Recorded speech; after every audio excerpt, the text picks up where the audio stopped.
We're back again. Seems like every time I turn around, we're back online here live with another Microsoft person to talk about Microsoft, talk about this event. We got Kees Hertogh. Hertogh, yes. Hertogh, going to talk to us a little bit now, and you're on the marketing team. Yeah, I work right? for Alyssa. Yep. So you roll up to Alyssa's org. Yep.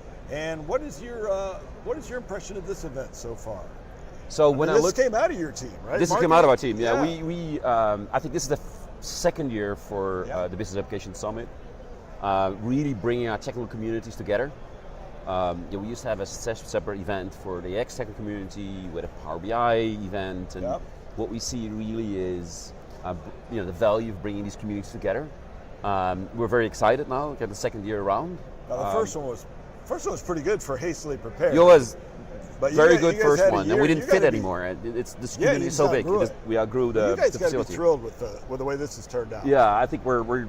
I mean, if you look at the energy here, look at the community, the user groups here, you guys here, the MVP community, the broader customer community, and not just Microsoft talking, but the community sharing, sharing those best practices, and that's for us very excited to be part of that. I saw Alyssa earlier today just smiling ear to ear. So clearly this has been it's obviously a success. So she has to be very happy about that. Looking forward to the next one. We do not know where it is yet, but it'll be announced here soon about where the next location is. You can all hardly wait.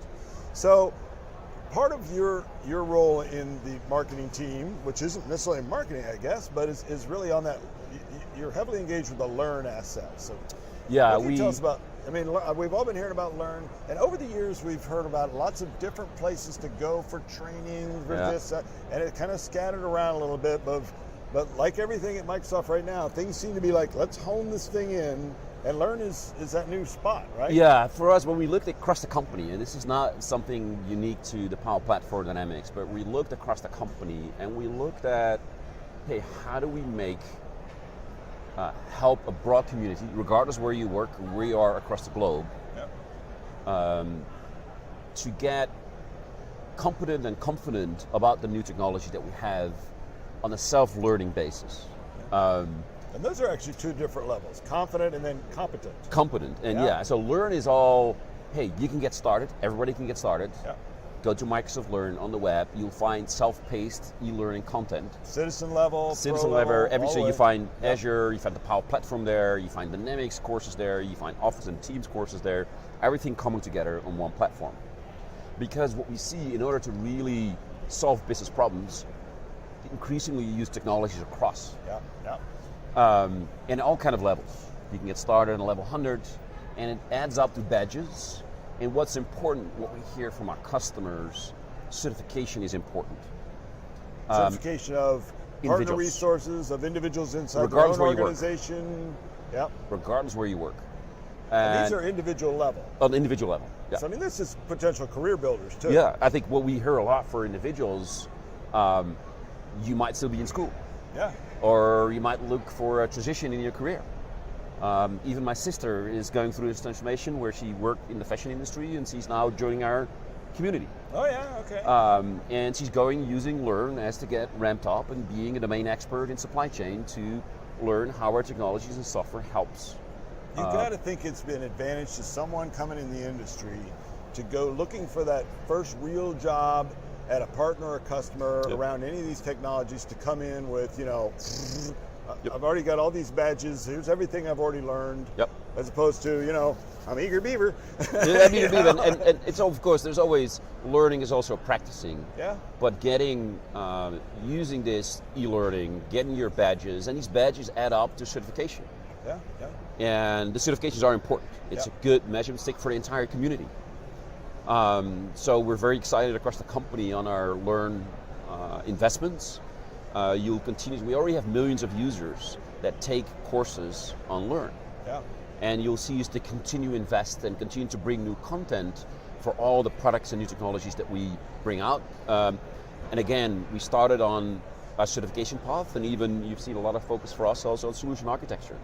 Because we know specifically for biz apps, either Power Platform or Dynamics, solution architecture is really where a lot of the complexities come together. Pretty high level recognition for those folks too. You saw them recognized yesterday with James on stage. Right up on stage. Right up on stage. And we know customer success, driving outcomes with customers, a solution architecture is a key role. Yep. It is a hard certification. It's not just e-learning. Practice is important. Yep. So we set a quite high standard, and you saw, like I said yesterday, James recognized the class of 2019. Yep. Yep. And that's a key investment for us and for our customers. Yep.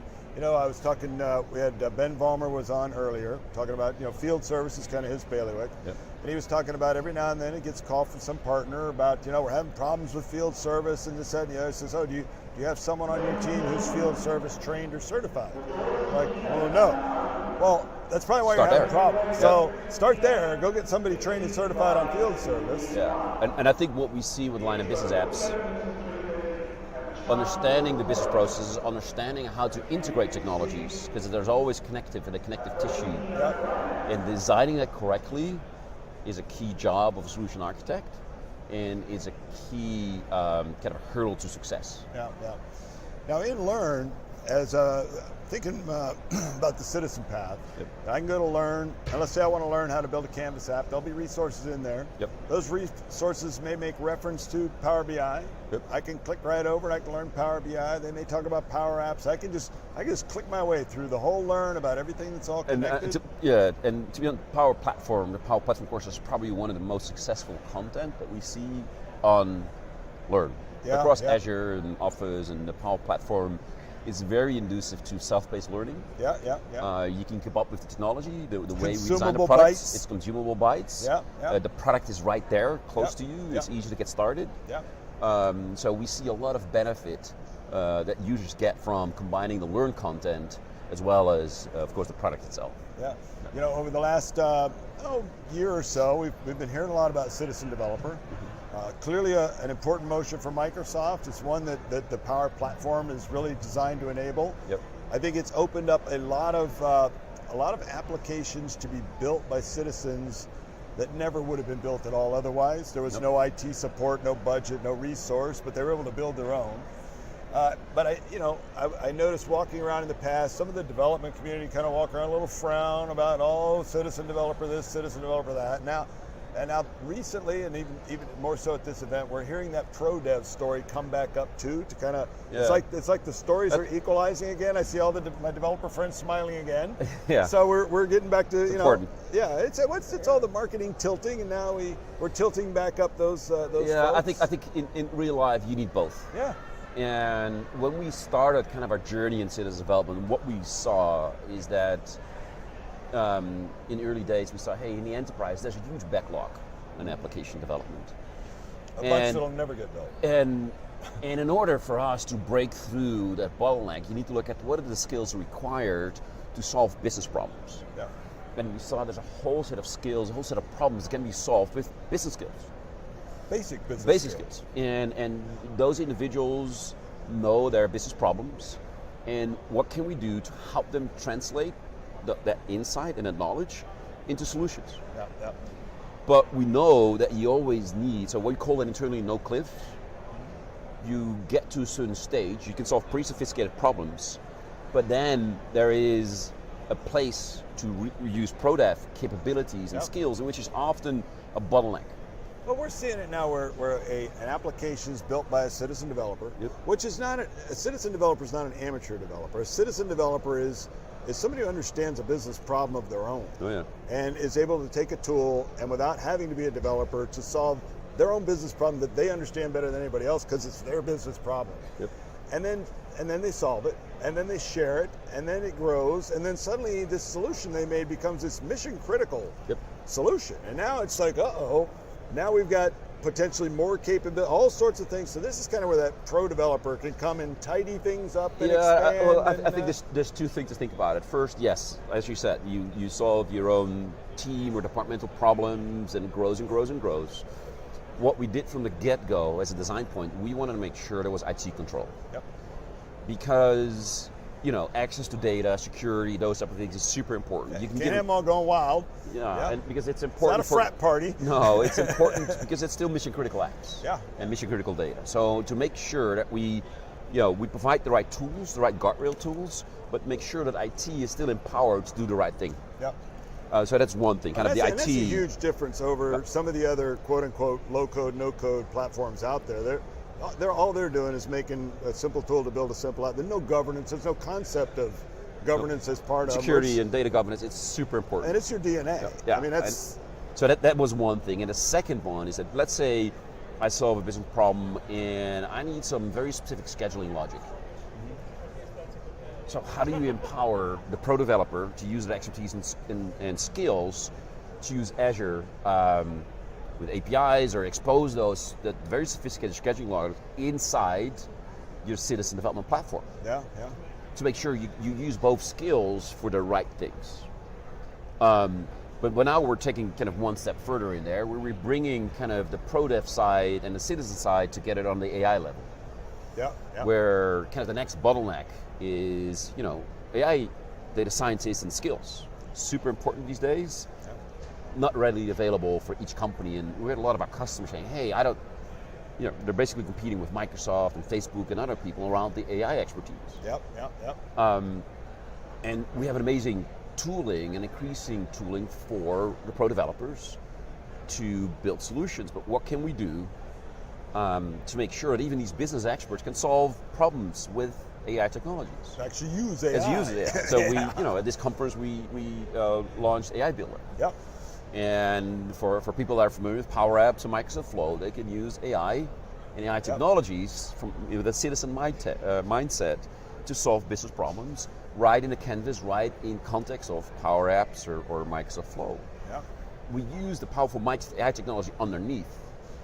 We had Hemet on a little earlier, who's the Power Component Framework, which the AI Builder was actually built in the Power Component Framework. The same tool we can build components in. So you guys are, I'll repeat what I said, that Hayden had said, you're drinking your own champagne. Oh yeah. Kool-Aid champagne. Yeah. No, he called it, this is champagne we're drinking champagne. Here. Good. I love that. The wisdom behind that. But the AI, and that's, that's an example, I think, of we're giving users, without having to go to I think users are excited about AI, and then they stop and they think, man, that's going to be lots of money, lots of time, lots of energy, unknown result. I'm just not going to do anything. And to get past that logjam, it's got to be like, here, try it here. It's almost like a taste test. Try this, see what you think about AI, see how it impacts your business at this level. If you like how it impacts your business at this level, what you could do on your own. Then the sky's the limit on AI if you like what it does. Part of our role in Microsoft is to make sure it's accessible for everybody to solve business problems. And if you see how we deploy it inside of our first-party Dynamics apps, with insights and sales insights, AI and machine learning technologies. About an hour ago talking to us about customer insights, sales insights, fraud protection, very, very powerful technologies for retailers and people with online stores to detect fraud. Amazing AI technology. So from a first-party app and finished app perspective, AI for us is everywhere. And then with kind of the tooling side now with AI Builder, etc., also enabling the citizen developer to use AI to solve real business problems at their pace and in their unique business problem. So I think for us, it's part of our job as Microsoft to make AI accessible for everybody. And not make it kind of only the secret sauce. You have a computer science degree to understand what it is and how to use it. It's interesting because you're on the marketing group, right? And we got James's group is coming out with all these things, like all these tools we've just talked about. And then you kind of got the job of, okay, this is what's coming out of that org. We gotta now take this thing and make it make sense where people understand what it is, why they would want it. Then move it on to sales as well. But then you're also going straight out to partner from you guys of here's what this is, and that's got to be challenging sometimes. Yeah, it's exciting and challenging, and maybe in the challenge is the excitement. Because the level of innovation of the last 3 years is just mind blowing. Even you guys, the MVPs, keeping up with all the innovation. Oh, my mind is blown up a long time we ago. see from I couldn't. Now. I 3 years ago, using HoloLens to solve business problems was just like I didn't see it. It's like space travel. I was like, holy moly, what can you do with mixed reality? Practical cases. We saw yesterday in the keynote how one of our customers can use sales scenarios with mixed reality. And a legitimate practical use case. And they had the Chevron guy in the executive thing talking about this is amazing technology for Chevron out on these derricks for remote. Put an expert in a minute out on a derrick. This is not. Can you imagine if companies like Chevron, which, like you said, for them to fly somebody there, very specialized oil technology or to extract oil, the cost that you save. You throw a HoloLens on a monkey. Yeah. Almost. Yeah. So for us, like I said, that's the excitement. It's a challenge because there's so much amazing things, and opening your mind on what mixed reality and AI and all these new technologies can do. And the ability, we feel like a kid in a candy store. It's funny, we come out with some of these new technologies, and sometimes it seems like we came out with it because we could, but it was like a solution to a problem that doesn't exist yet. Yeah. And I kind of saw that mixed reality is kind of coming out of the gaming, and from a business, it was a solution to a problem that doesn't exist yet, but then the problems that it solves start popping up.